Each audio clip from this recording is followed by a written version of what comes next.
The average car can travel 300 miles before having to refuel again at a gas efficiency of 25 miles per gallon and a fuel tank size of 12 gallons. Now, U.S. Navy aircraft carrier can go 3 years before having to refuel. Its secret? Nuclear technology. My name is Jermaine Wells, and that's what I'd like to talk about today.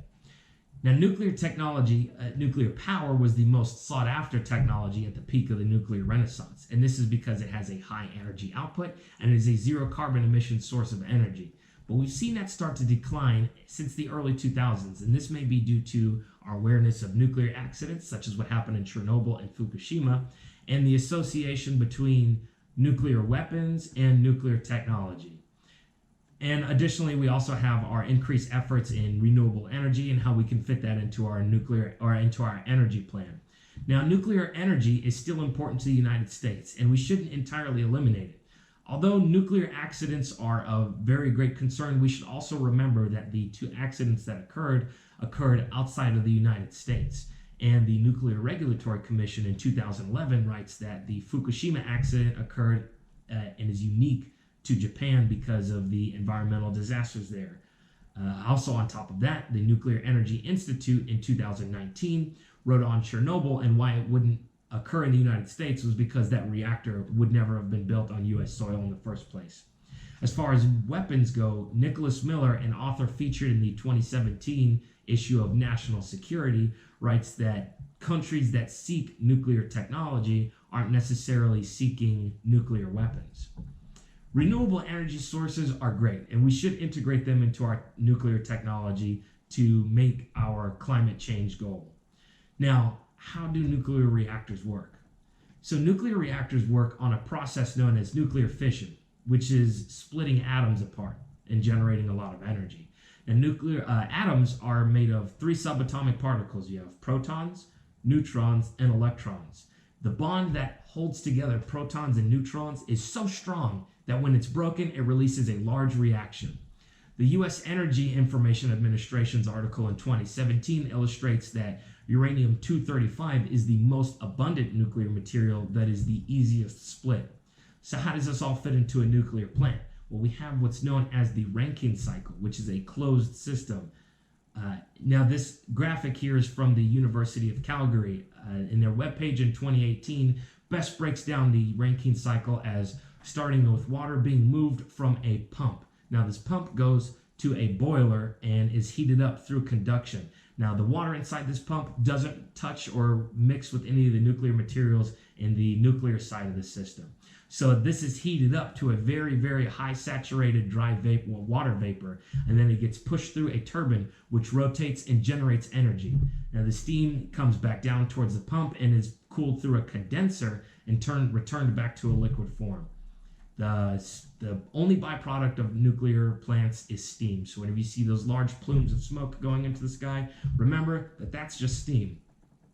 So this provides clean energy that should be sought after year-round. Now, some of the benefits of this also is nuclear plants can increase and decrease the amount of energy output to meet specific demands. So that means we don't have to store energy in a battery. And Bill Gates writes in 2016 that this is much cheaper than having to store energy into a battery.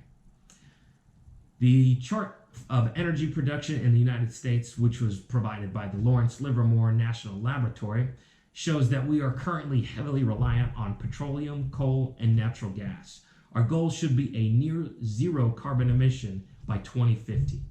So let's address some of the concerns we may have about nuclear energy. So since the nuclear age, we've had one incident in the United States known as the 3 Mile Island incident.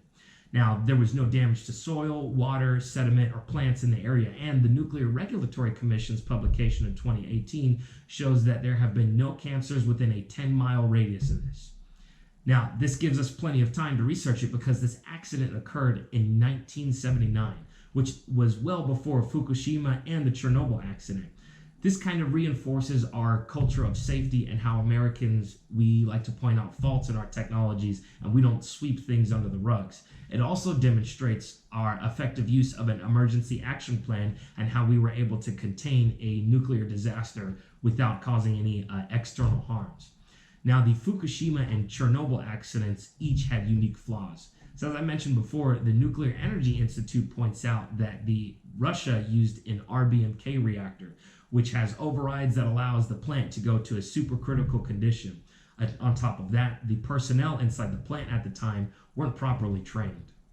Fukushima was built in a unique location that was susceptible to earthquakes and tsunamis. And the Nuclear Regulatory Commission also likes to point out that a plant would never be built in the United States that is potentially susceptible to environmental disasters. And in fact, the U.S. adheres to specific design regulations that prohibit plants to be built in these areas. So now that we've talked a little bit about those disasters, let's address the concerns we have about nuclear weapons and nuclear technology. So countries with nuclear technology aren't necessarily seeking nuclear weapons. And as we can see from this chart from the Carbon Brief, this shows that a share of electricity by each country from nuclear power. Now, the two countries with the largest nuclear arsenals are nowhere near the top. And that kind of demonstrates that countries seeking nuclear power aren't necessarily seeking a nuclear armament. The Non-Proliferation Treaty, also known as the NPT, is a treaty that prohibits proliferation of nuclear weapons. So if any country were to start up their own nuclear technology program, the easiest way to get nuclear materials is through the Non-Proliferation Treaty to give them access to trading nuclear materials. Our continued presence in the NPT asserts our control over preventing other countries from finding different means to gain nuclear materials. So as we can see, nuclear technology is much safer than I believe it's actually widespreadly known. Nuclear power is much safer than we thought.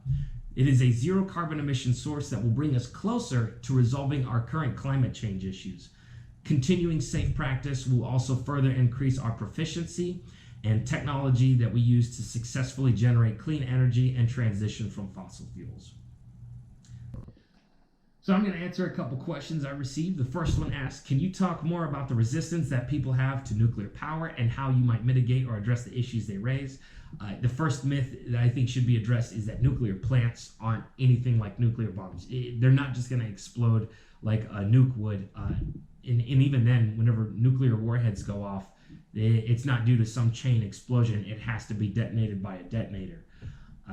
That's one myth that should be addressed. And another is that human error does occur, but I don't believe that human error will occur to the point of causing a nuclear disaster. And I believe firmly in that just because we have such a strong redundancies and safety programs.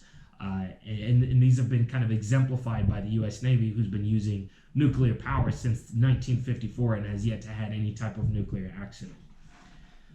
Question 2, how might nuclear energy be put into conversation with other forms of energy in terms of economics and impacts? I think that we should be moving towards maybe making hybrid models, and I'm not saying that the United States needs to be powered entirely on nuclear energy. I believe nuclear energy should be used to eliminate fossil fuels in tandem with geothermal and other forms of renewable energy sources. Next question says, what are most countries using in regard to nuclear power, and are we behind or ahead of other countries? Although that chart I showed shows the United States kind of in the center here, that's just a relationship we have between how much energy we produce that comes from nuclear technology. And we have such a great energy production and such a great energy consumption that it's much smaller ratio, but we are still ahead of most other countries despite everyone rolling back a lot of nuclear programs. And the last question asks, what implications can be put in place to help people and educate them more on the topic? I think it's just, we've got to go back to listening and trusting science a little bit more. I think the most prevalent problem we have today is we've shifted and moved away from distrusting science. So thank you for your time, and I hope I provided some insightful information regarding nuclear technology.